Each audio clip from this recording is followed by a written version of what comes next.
500 mil brasileiros morreram. Esse dado é de sábado, né? Já estou até desatualizado, é provável que hoje isso esteja em torno de 504 mil. Já há pesquisas aí sérias dizendo que há uma defasagem na contagem de óbitos, de mortes dessa pandemia, e a gente deve estar passando 600 mil casos, né, de mortes. E talvez isso avance ainda mais até o final de toda essa situação. Então, assim, eu todo dia levanto e agradeço. Acredito em Deus, né? E sou cristão, sou católico. Todo dia eu levanto e agradeço muito por isso não ter atingido a minha família direta aqui, meus filhos e minha mulher, por eu e minha mulher ter sido já vacinado com a primeira dose da AstraZeneca. Tomara que a gente chegue de boa até o mês que vem e tenha vacina, né, para tomar a segunda dose. Espero vacinar meus filhos o mais rápido possível. Agradeço por ter vacinado, né? Minha mãe, meu pai, meu sogro, minha sogra também se vacinaram, e dentre outras pessoas que eu conheço que já se vacinaram. E na minha família próxima não morreu ninguém, né? Tive pessoas da família com Covid que pegaram a doença, mas os sintomas foram relativamente leves e acabou que nada grave aconteceu. Mas eu conheço muita gente que ficou muito mal, que foi internada, que foi para a UTI e gente que morreu. Isso é muito ruim, é algo inimaginável, é uma dor que nunca vai dormir, é uma dor que não dorme, é uma dor que não se apaga, não acaba, não vai diminuir. As pessoas vão lidar com isso para a vida toda, né? E o mais grave é que a gente vive num país em que a maior autoridade do país não demonstra nenhum tipo de empatia ou de solidariedade com o sofrimento alheio. Uma das características de um psicopata é a falta de empatia com o próximo. Não é só isso que define um psicopata, mas essa é uma das características. Nesse sentido, o nosso presidente entra, né? Ele se enquadra. Tudo bem, talvez hajam outras características que tiram ele dessa questão, mas é um dado muito ruim, né? Não demonstrar empatia, ficar procurando culpados, outras saídas, né, mirabolantes, tratamentos que não funcionam, enfim, né, um foco único e exclusivo na questão da economia, como se fosse possível manter a economia funcionando com um bando de gente doente, em hospital, sem vacina, em UTI e morrendo. Como se fosse possível viver uma vida normal num país com uma pandemia, um flagelo, né, desses atingindo o nosso povo, a nossa gente. Então, assim, eu sei que isso não chega a muita gente, né, não chega a essas 500 mil pessoas, mas minha solidariedade e minhas orações para todos aqueles que perderam alguém, todos aqueles que estão doentes, e rezo para que ninguém fique, né, mais doente, apesar de saber que isso está acontecendo agora. De qualquer forma, qual é a responsabilidade do nosso presidente? Então, ele como pessoa tem tanta responsabilidade quanto eu, você ou qualquer pessoa, qualquer um de nós. Devíamos tomar algumas medidas. Quais eram as medidas necessárias desde lá do começo? Máscara, álcool gel, distanciamento social, evitar contatos, isso e aquilo. Todo mundo fez isso bem mais ou menos, todo mundo de alguma forma acabou se aglomerando, é o meu caso, né, que fiquei isolado. Não fiquei, não. Evitei alguma coisa ou outra, mas encontrei pessoas, visitei minha família, especialmente no final do ano. Enfim, fizemos isso, sabemos que fizemos essas coisas. Mas ele é o presidente da República. Então, assim, o discurso do presidente, a postura do presidente, a fala do presidente, ele é uma autoridade pública. É para isso que ele se elegeu. Ele não se elegeu para ser um cidadão comum, como eu e você, né? A fala do presidente da República vale muito para muita gente. Você vê as pesquisas, tem 20% dos brasileiros que dizem que o governo dele é ótimo ou bom. Isso é muita coisa, são milhões de brasileiros que levam ele a sério. E mesmo quando não levam ele a sério, todo mundo é afetado de alguma forma pela postura que ele tem. As políticas públicas do Ministério da Saúde, por exemplo, têm tudo a ver com o que ele pensa. Então ele achava que era uma gripezinha, demorou-se para tomar certas iniciativas. O Mandetta tentou fazer alguma coisa diferente, saiu fora. O Taixe ficou um mês, saiu fora. Aí veio o Pazuello, que fez tudo o que ele queria. E a pandemia foi se agravando, prolongando mais do que no resto do mundo e se agravando muito mais que no resto do mundo. O Brasil tem não tem nem 3% da população mundial e tem 20 e poucos por cento dos mortos. Tem algo errado aqui. De novo, a gente não tem nem 3% da população mundial e tem mais de 20% dos mortos. Isso é muita coisa, isso é muito grave. Tem alguma coisa errada. Nós, enquanto povo, erramos e erramos feio. Né? E talvez a gente tenha errado feio quando elegemos esse senhor para nos governar. Ele não tem empatia, ele debocha dos mortos, ele já imitou gente se sufocando. Imitou gente, não sei o que, peguei Covid. Mandou as pessoas pararem de chorar, de mimimi, deixar de ser maricas, né? Eu acho isso revoltante. Eu não sei, eu não votei nele, eu já o conhecia, né? Eu acompanho por dever de ofício, sou professor de geografia, então eu preciso saber das questões políticas do país. Acompanhava o trabalho do Congresso e ele já tinha aparecido em outras maluquices lá. Mas era um deputado irrelevante. Era um deputado de memes, de piadas, de programas humorísticos, como tipo o CQC, antigo programa CQC da Bandeirantes na época. Dava voz a pessoas, digamos, do estilo do Jair Bolsonaro. Né? Era um deputado caricato, uma caricatura de político. Ninguém levava ele a sério. Passou 30 anos lá na Câmara dos Deputados só defendendo aumento para salário de militar e policial militar. E é isso. Nunca conseguiu aprovar um projeto, não fazia nem relatorias de projetos, fazia nada. Né? E segundo denúncias bem sólidas, fazia o esquema das rachadinhas nos gabinetes, colocou os filhos na política, enfim. Era um pequeno malandro do baixo clero do Congresso Nacional. E acabou, né? Se ele tivesse continuado como deputado, estaria eleito aí, deputado, né? E iria morrer como deputado, aposentar aí como deputado e pronto, ninguém ia ligar para ele. Seria mais um político inútil desse país. Mas não. Todo aquele problema da negação da política que a Lava Jato provocou na sociedade brasileira, porque se descobriu tanto rolo, tanto escândalo, tanta coisa ruim, desvios e corrupção e isso e aquilo nos governos do PT, e aconteceu, aqueles desvios aconteceram, né? Você talvez não consiga estabelecer uma relação de prova verdadeira contra o Lula, ok. É difícil você provar a corrupção de fato. Ninguém assina, né, debaixo da corrupção. Ela sempre é um negócio obscuro, né? Mas, no fim das contas, aconteceram aqueles desvios. Teve gente que devolveu milhões de reais. O Palocci, acho que devolveu quase 100 milhões de reais. Devolveu 100 milhões de reais.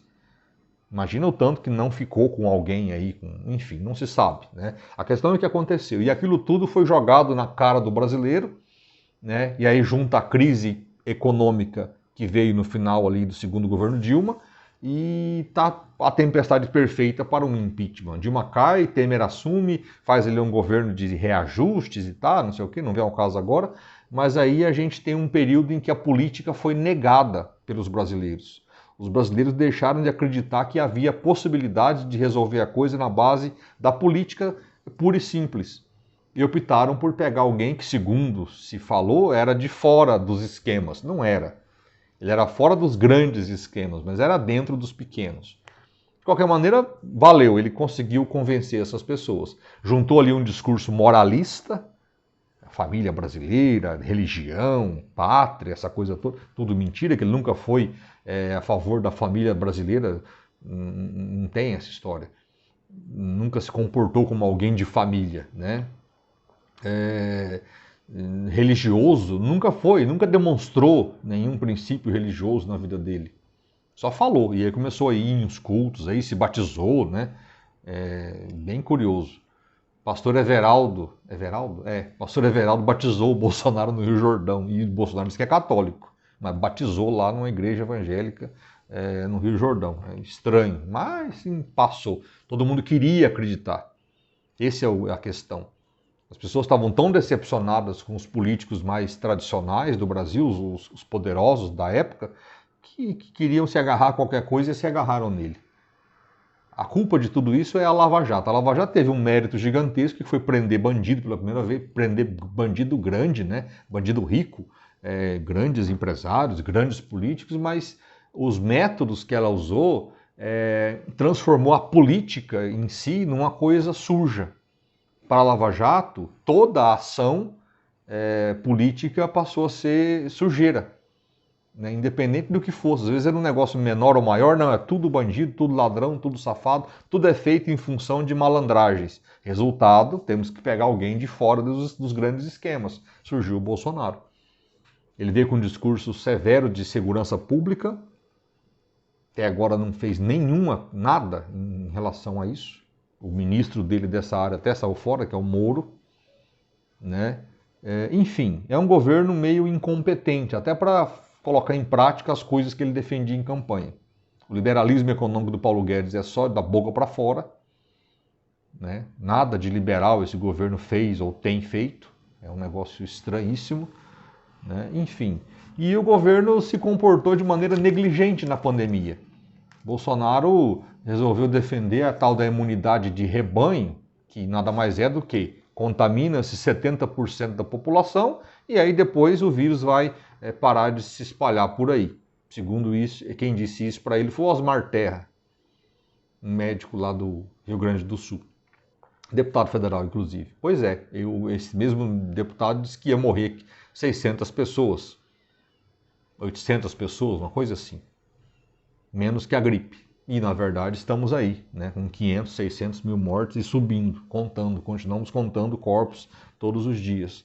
Né? Enfim, ele acreditou nisso, imunidade de rebanho. E por isso protelou políticas de restrição, não queria fechar nada, porque não precisava fechar. Se a gente não fecha nada para a gripe, por que iremos fechar para coronavírus?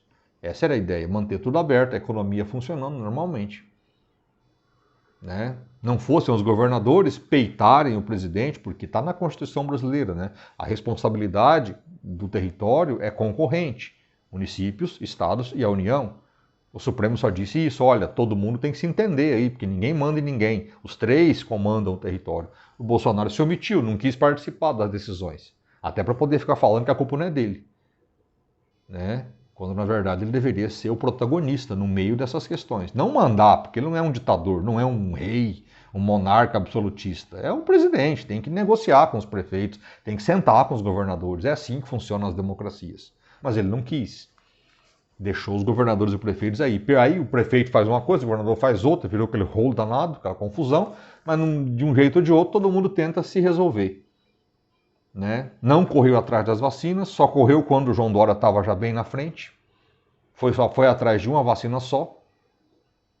Né? Poderia ter ido atrás de várias vacinas, como fez os Estados Unidos, que adquiriram vacina para vacinar o dobro da população. Poderíamos ter entrado assim também, não foi atrás. Né? Incentivou aglomerações, não usa máscara. Hoje mesmo brigou com a repórter lá da televisão de maneira grosseira, tosca. Né?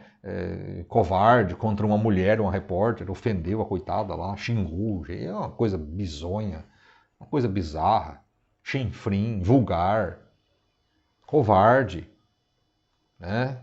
Trata as pessoas com respeito, isso não custa nada.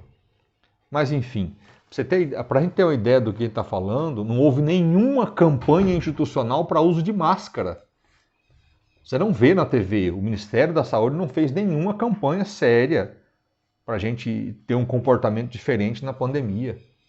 Foi só negacionismo, negou a gravidade da doença, negou a eficácia das vacinas, negou medidas de restrição. Ou seja, ele propunha fazer nada, deixar o vírus agir livremente atrás dessa tal imunidade de rebanho. Quando se falava que viria uma nova cepa porque o vírus sofre mutações por estar circulando no país, dizia que isso era conversa fiada, era a imprensa golpista que queria derrubar o governo dele. E a cepa veio, e agora há outra variante por aí, há outras variantes vão surgir enquanto você não imunizar a população com vacina, que é o único recurso.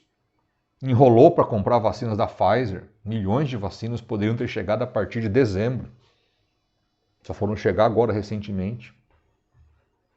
Né? Tem gente se recusando a tomar a Coronavac, porque acreditou na ladainha do governo de que a Coronavac é uma vacina problemática, ineficaz, em fase de testes, quando na verdade ela já passou pelos testes, já foi comprovada pela Anvisa que ela funciona.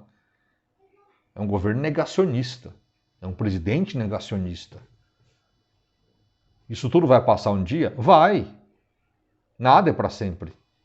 Pode ser que não passe na eleição do ano que vem, pode ser que demore mais um mandato, mas vai passar. E aí um dia a gente vai olhar para trás e perguntar como foi que chegamos a esse tipo de coisa.